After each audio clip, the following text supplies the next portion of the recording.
नमस्कार दोस्तों, स्वागत है आपका हमारे YouTube चैनल गेट 90 में। तो आज के इस वीडियो में हम कक्षा 11वीं की मैथ का प्रश्नावली 1.1 पढ़ेंगे। अभी पिछले वीडियो में मैंने कक्षा 11वीं की मैथ का चैप्टर 1 यानी कि समुच्चय का इंट्रोडक्शन दे दिया था कि समुच्चय किसे कहते हैं, समुच्चय के कितने प्रकार होते हैं, उसके बारे में पूरी जानकारी दे दी थी। तो आज हम प्रश्नावली 1.1 देखेंगे। तो अगर आपने पिछला वीडियो नहीं देखा है पार्ट 1 तो आप अभी उसको देख लीजिए, नहीं तो उसके बिना ये समझ में नहीं आएगा। उसका लिंक मैंने डिस्क्रिप्शन में दे दिया है, तो आप वहाँ से देख सकते हैं। तो चलिए शुरू करते हैं। तो देखिए, पहला क्वेश्चन है जे अक्षर से प्रारंभ होने वाले वर्ष के महीनों का संग्रह, है ना। तो जे अक्षर से प्रारंभ होने वाले वर्ष के महीने कौन कौन से होते हैं? जनवरी, जून और जुलाई। तो हमें कन्फर्म ये पता है कि ये 3 ही महीने होते हैं जो कि जे अक्षर से प्रारंभ होते हैं। तो ये निश्चित है, परिभाषित है, इसलिए ये क्या कहलाएगा? समुच्चय कहलाएगा। फिर क्वेश्चन नंबर 2 है भारत के 10 सबसे अधिक प्रतिभाशाली लेखकों का संग्रह। तो भारत के 10 सबसे अधिक प्रतिभाशाली लेखक कौन कौन से हैं वो आप परिभाषित नहीं कर सकते हो। किस आधार पर आप कहोगे कि ये लेखक ज़्यादा प्रतिभाशाली है ना। ये कन्फर्म नहीं है, कोई निश्चित नहीं है कि कौन सा लेखक ज़्यादा प्रतिभाशाली है, तो इसलिए ये क्या होगा? समुच्चय नहीं होगा। ठीक है, जैसे दूसरा क्वेश्चन था वैसे ही तीसरा भी है कि विश्व के सर्वश्रेष्ठ 11 बल्लेबाज कौन कौन से हैं। इसे आप परिभाषित नहीं कर सकते हो, किस आधार पर आप उन्हें सर्वश्रेष्ठ बल्लेबाज कहोगे, है ना। तो ये भी समुच्चय नहीं होगा। फिर चौथा है आपकी कक्षा के सभी बालकों का संग्रह। तो ये समुच्चय है, क्योंकि आपकी कक्षा में कौन कौन से बालक पढ़ते हैं वो निश्चित है। मान लीजिए आपकी कक्षा में मोहन, राहुल और बहुत सारे बच्चे, नीरज, है ना, ऐसे बच्चे पढ़ते हैं। तो ये निश्चित है कि कौन कौन से बच्चे आपकी कक्षा में पढ़ते हैं। तो ये परिभाषित है, इसलिए ये क्या कहलाएगा? समुच्चय होगा। फिर 5वां नंबर है 100 से कम सभी प्राकृत संख्याओं का संग्रह। तो 100 से कम प्राकृत संख्याएं कौन कौन सी हैं? प्राकृत संख्याएं तो आपको पता है कि 1 से लेकर अनंत तक होती हैं। तो 1, 2, 3, 4 और ऐसे लेकर के 100 तक, है ना। तो 100 तक की प्राकृत संख्याएं निश्चित हैं, ये कन्फर्म है, ये परिभाषित हैं, इसलिए ये भी क्या होगा? एक समुच्चय हो जाएगा। अगला है प्रेमचंद द्वारा लिखित उपन्यासों का संग्रह। तो प्रेमचंद द्वारा लिखित उपन्यास भी क्या है? परिभाषित है, वो निश्चित है कौन कौन से उपन्यास है, जैसे गोदान, गबन, रंगभूमि, कर्मभूमि, निर्मला, है ना। ये सब क्या है? प्रेमचंद द्वारा लिखित उपन्यास है, तो ये भी परिभाषित है, इसलिए ये भी क्या होगा? समुच्चय हो जाएगा। फिर 7वां नंबर है सभी समपूर्णांकों का संग्रह। तो समपूर्णांक कौन कौन से कहलाते हैं? माइनस में हो चाहे प्लस में हो, जो सम संख्याएं हो, है ना। तो जैसे -2, -4, 6, 8, 10, 12 ऐसे। तो ये सब क्या है? परिभाषित है, ये निश्चित है कि यही संख्याएं संपूर्णांक कहलाएंगी, तो ये भी क्या होगा? समुच्चय होगा। फिर अगला है इस अध्याय में आने वाले प्रश्नों का संग्रह। तो इस अध्याय में कौन कौन से प्रश्न आएंगे ये भी निश्चित है, परिभाषित है। आप ये देख के बता सकते हो कि ये प्रश्न इस अध्याय का है कि नहीं है, तो ये परिभाषित है, इसलिए ये भी क्या कहलाएगा? समुच्चय कहलाएगा। फिर 9वां नंबर है विश्व के सबसे अधिक खतरनाक जानवरों का संग्रह। तो विश्व के सबसे खतरनाक जानवर कौन कौन से हैं? ये क्वेश्चन भी सेम इसी तरह से जैसे दूसरा और तीसरा था कि कौन कौन से जानवर ज़्यादा खतरनाक है, वो आप परिभाषित नहीं कर सकते हो। किस आधार पर कहोगे कि ये जानवर ज़्यादा खतरनाक है ना। तो ये भी क्या है? समुच्चय नहीं है। अब क्वेश्चन नंबर 2 देख लेते हैं। देखिए, क्वेश्चन नंबर 2 में कहा गया है एक समुच्चय दिया गया है हमें a = 1, 2, 3, 4, 5, 6, ये इसके अवयव हैं। अब हमें इसमें बिलोंग्स टू और डज नॉट बिलोंग्स टू का चिन्ह भरना है। बिलोंग्स टू किसे कहते हैं? ये वाला चिन्ह बिलोंग्स टू का चिन्ह है और ये वाला चिन्ह डज नॉट बिलोंग्स टू का चिन्ह है ना। तो ये चिन्ह हमें भरना है इसमें। तो देखिए, पहला क्वेश्चन है 5 और a। तो हमें ये देखना है बिलोंग्स टू का मतलब होता है कि ये वाला अवयव, ये जो संख्या लिखी हुई है, ये इस समूह में उपस्थित है, इस समुच्चय में है कि नहीं है। तो देखिए 5 इस समुच्चय में उपस्थित है कि नहीं, तो देखिए यहाँ पर उपस्थित है, इसलिए ये क्या होगा? बिलोंग्स टू का चिन्ह भरेंगे इसमें, मतलब कि ये इसमें उपस्थित है, सम्मिलित है, तो ये वाला चिन्ह इसमें लगा देंगे। फिर देखिए 8 और a। तो 8 क्या इसमें है? आप देख लीजिए 8 इसमें उपस्थित नहीं है, तो इसमें क्या करेंगे? डज नॉट बिलोंग्स टू का, यानी कि ये इसमें सम्मिलित नहीं है। फिर देखिए 0 है, तो 0 क्या इसमें दिख रहा है? 0 नहीं दिख रहा है, यानी कि ये इसमें सम्मिलित नहीं है, तो इसमें भी डज नॉट बिलोंग्स टू का चिन्ह लगा देंगे। फिर देखिए 4 है, तो 4 क्या इसमें उपस्थित है? हाँ है, तो ये क्या करेंगे? इसमें बिलोंग्स टू का चिन्ह लगा देंगे। ठीक है। फिर देखिए 2 है, तो 2 क्या इसमें उपस्थित है? ये उपस्थित है, तो इसलिए इसमें भी बिलोंग्स टू का चिन्ह लगा देंगे। फिर क्या है 10, तो 10 क्या इसमें उपस्थित है? तो आप देख सकते हैं ये 6 तक ही है, 10 इसमें उपस्थित नहीं है, तो ये इसमें सम्मिलित नहीं है, इसलिए इसमें डज नॉट बिलोंग्स टू का चिन्ह लगा देंगे। तो ये भी क्वेश्चन आपको समझ में आ गया होगा। अब क्वेश्चन नंबर 3 देख लेते हैं। इसमें क्या कहा गया है कि कुछ समुच्चय हमें दिए गए हैं, इनको रोस्टर रूप में लिखना है। तो ये अभी निर्माण रूप में दिए गए हैं, निर्माण रूप, रोस्टर रूप, ये सब मैं पहली वीडियो में पढ़ा चुका हूँ, तो आप वहाँ से देख सकते हैं। तो ये निर्माण रूप में दिया गया है। पहला क्वेश्चन है x एक पूर्णांक है जो कि -3 से बड़ा है और 7 से छोटा है। तो पूर्णांक किसे कहते हैं? समस्त धनात्मक और ऋणात्मक संख्याओं को क्या कहा जाता है? पूर्णांक कहा जाता है। तो देखिए इसमें क्या कहा गया, -3 से बड़ा और 7 से छोटा, यानी कि -3 और 7 के बीच में जितने पूर्णांक होते हैं सबको हमें लिख देना है। तो -3 के इधर चलेंगे तो -2, -1, 0, 1, 2, 3, 4, 5, 6, 7 तक हमें नहीं जाना है, 7 से कम, तो हमें यहाँ तक जाना है और बस कॉमा लगा लगा के लिखते जाएंगे, तो यही रोस्टर रूप होता है। ठीक है, फिर देखिए दूसरे नंबर में कहा गया है x संख्या 6 से कम एक प्राकृत संख्या है। अब आपको प्राकृत संख्याएं भी पता होगी किसे कहते हैं, 1 से लेकर अनंत तक की संख्याओं को प्राकृत संख्याएं कहा जाता है। तो 1, 2, 3, 4, 5। अब चूंकि इसमें कहा गया 6 से कम, यानी कि 6 तक हम नहीं जाएंगे, 6 से कम रहेगा, तो इसलिए यहाँ पर क्या करेंगे, 1, 2, 3, 4, 5, 5 तक कर देंगे, 5 से आगे नहीं जाएंगे, है ना। तो ये हो गया इसका रोस्टर रूप, कॉमा लगा के लिख दिए। तो अभी ये किस में था, निर्माण रूप में था। फिर अगला देख लेते हैं तीसरे नंबर पे, x 2 अंकों की एक ऐसी प्राकृत संख्या है जिसके अंकों का योगफल 8 है। यहाँ पर मैंने डैश डैश कर दिया, आप क्वेश्चन देख लीजिएगा। तो x 2 अंकों की एक ऐसी प्राकृत संख्या है जिसके अंकों का योगफल 8 है। तो देखिए प्राकृत संख्याएं तो आपको अब पता हो गई होंगी, तो कौन कौन सी ऐसी 2 अंकों की प्राकृत संख्या हैं जिनके अंकों का योगफल 8 है। तो देखिए 17 में क्या होगा, 7 और 1 को जोड़ेंगे तो क्या आएगा, 8 आएगा। फिर 26, तो 6 और 2 को जोड़ेंगे तो 8 आएगा। 35, 3 और 5 को जोड़ेंगे तो 8 आएगा। फिर 44, 4 और 4 को जोड़ेंगे तो 8 आएगा। फिर इसी प्रकार से 53, 62, 71 और 80, इन सभी के अंकों को अगर आपस में जोड़ेंगे, 7, 1, 8, 8, 0, 8, 6, 2, 8, 5, 3, 8, तो सब में 8 आ रहा है। तो यही इसका समुच्चय है ना, कॉमा लगा लगा के लिख दिया, तो ये रोस्टर रूप में हो गया। ठीक है, ये भी हो गया। अगला क्वेश्चन देखते हैं, चौथा नंबर। चौथे नंबर में कहा गया है x एक अभाज्य संख्या है जो 60 की भाजक है। तो आपको पता होगा अभाज्य संख्या किसे कहते हैं, ऐसी संख्या जो स्वयं और 1 के अलावा अन्य किसी भी संख्या से विभाजित ना हो। तो देखिए 2 एक अभाज्य संख्या है और इसका भाग 60 में भी चला जाता है ना, तो ये हो गया। फिर 3 भी एक अभाज्य संख्या है और इसका भी भाग 60 में चला जाता है, और 5 भी एक अभाज्य संख्या है और इसका भी भाग 60 में चला जाता है। तो ये जो कहा गया था x एक अभाज्य संख्या जो 60 की भाजक है, तो उसका समुच्चय रोस्टर रूप में बन गया 2, 3, 5। ठीक है, अगला क्वेश्चन है ट्रिग्नोमेट्री शब्द के सभी अक्षरों का समुच्चय।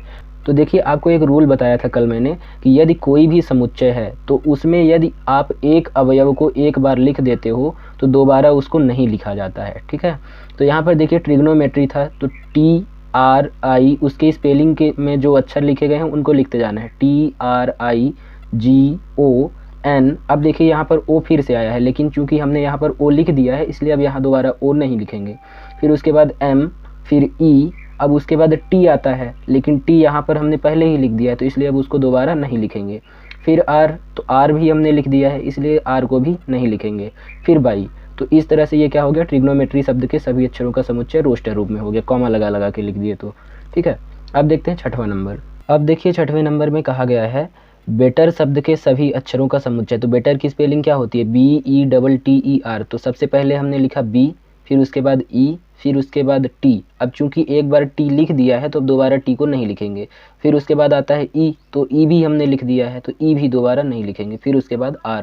तो ये हो गया बेटर शब्द के अक्षरों का रोस्टर रूप में समुच्चय। ठीक है, फिर अगला क्वेश्चन दिया गया है चौथे नंबर पे कि ये कुछ समुच्चय दिए गए हैं, इनको हमें निर्माण रूप में लिखना है, यानी कि पहले ये रोस्टर रूप में दिए गए थे, अब इनको निर्माण रूप में लिखना है।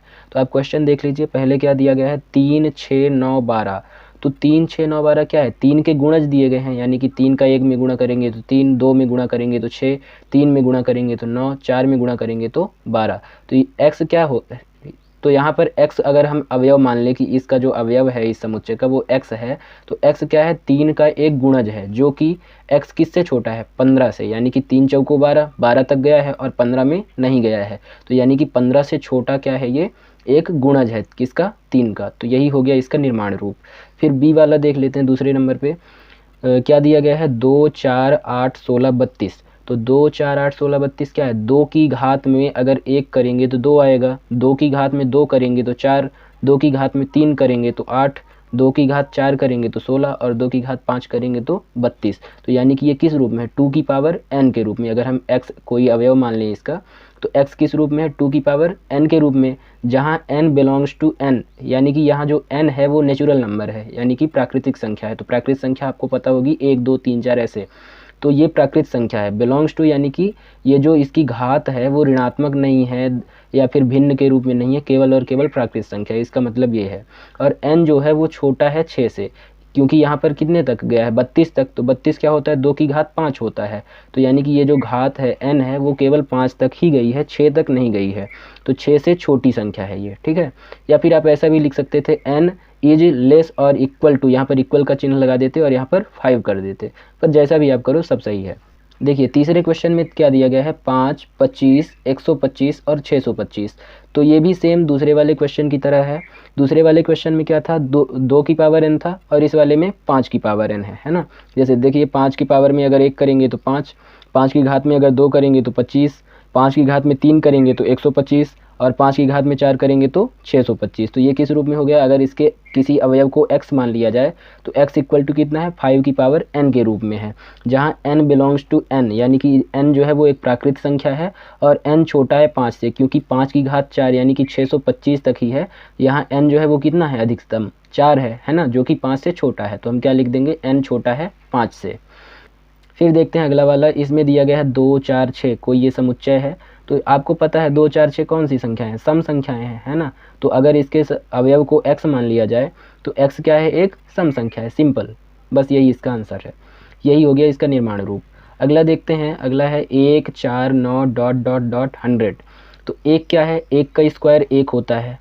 4 क्या है, 2 का स्क्वायर 4 होता है। 9 क्या है, 3 का स्क्वायर 9 होता है। और लास्ट में 100 जो दिया गया है वो क्या है, 10 का स्क्वायर है, यानी कि 1 से लेके 10 तक के संख्याओं का स्क्वायर दिया गया है यहाँ पे। तो हम क्या लिखेंगे, यदि इसके अवयव को x मान लिया जाए तो x एक प्राकृत संख्या का वर्ग है यानी कि स्क्वायर है। 2 दूनी 4, 3 त्रिकाई 9 ऐसे। और x छोटा या बराबर है 100 के, क्योंकि लास्ट में 100 दिया गया है, तो या तो 100 से छोटा है या तो 100 के बराबर है। बस यही इसका हो गया निर्माण रूप, ठीक है। चलिए अगला क्वेश्चन देखते हैं। अब देखिए 5वां क्वेश्चन देख लेते हैं। तो इसमें क्या कहा गया है, यहाँ पर कुछ समुच्चय दिए गए हैं, इनके अवयवों को सूचीबद्ध तरीके से लिखना है, ठीक है। तो आप क्वेश्चन देख लीजिए।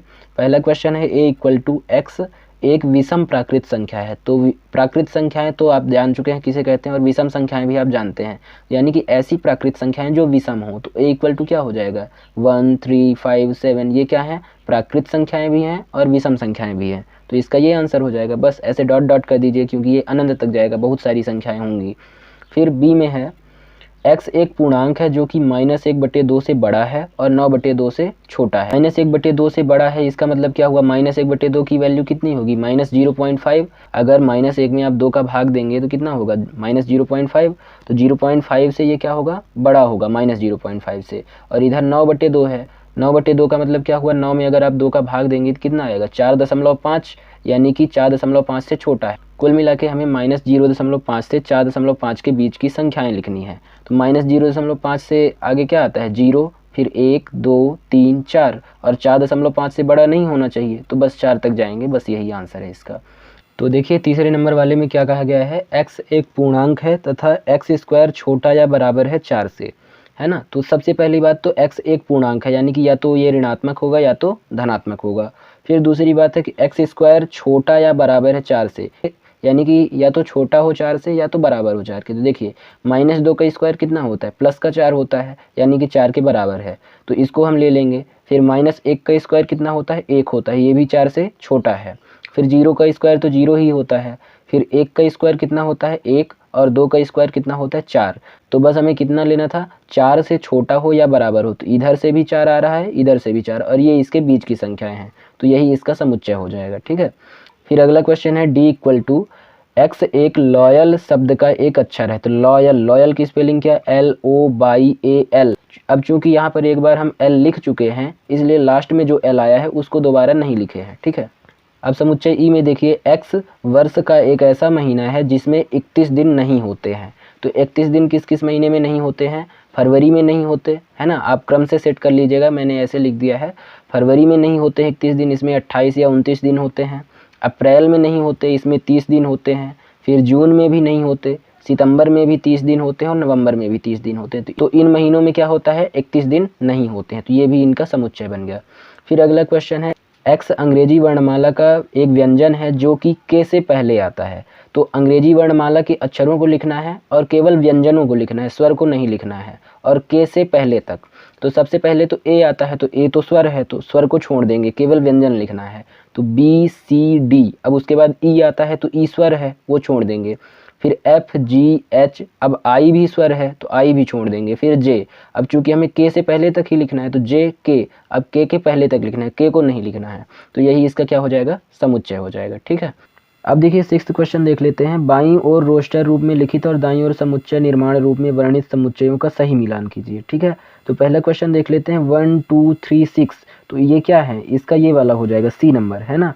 x एक प्राकृत संख्या है जो कि 6 की भाजक है। देखिए 1 2 3 6 इन सभी का भाग किस में चला जाएगा, 6 में चला जाएगा, यानी कि ये क्या कहलाएंगे, भाजक कहलाएंगे, किसके, 6 के। तो इसका ये हो जाएगा सी नंबर वाला। ठीक है, फिर देखिए अगला देखते हैं 2 3। तो 2 3 क्या है, ये x एक अभाज्य संख्या है जो 6 की भाजक है। 2 और 3 ये दोनों क्या है, अभाज्य संख्याएं हैं और ये 6 की भाजक भी है, यानी कि इनका भाग 6 में चला जाएगा। ठीक है, फिर अगला देखिए MATHEICS।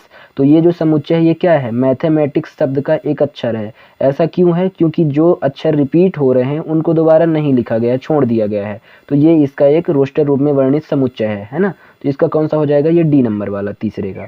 फिर देखिए चौथा वाला क्या है, 1 3 5 7 9।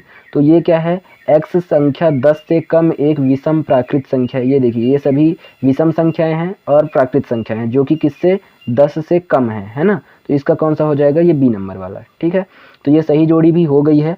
तो इस पार्ट में हमने प्रश्नावली 1.1 को पूरी तरह से ख़त्म कर लिया है और अच्छे से आप लोग पढ़ लिए होंगे। आशा करता हूँ आपको समझ में आ गया होगा। अगर कहीं भी आपको थोड़ा सा भी डाउट है तो आप कमेंट करके पूछ सकते हैं। और अगले पार्ट में हम प्रश्नावली 1.2 पढ़ेंगे जो कि बहुत ही छोटी प्रश्नावली है और बहुत ही कम समय में हो जाएगी, 8-10 मिनट के वीडियो में वो खत्म हो जाएगी, है ना। तो और बहुत ही सरल प्रश्नावली है, तो उसको आप जरूर देखिएगा और वीडियो को लाइक करना मत भूलिएगा। चैनल को सब्सक्राइब करके बेल आइकॉन को प्रेस कर लीजिएगा और इस वीडियो को अपने फ्रेंड्स के साथ जरूर शेयर करिएगा ताकि वो भी आपके साथ पढ़ाई कर सकें और अगले क्लास में बेहतर रिजल्ट ला सकें। ठीक है, तो मिलते हैं अगली वीडियो में, तब तक के लिए टेक केयर, बाय बाय।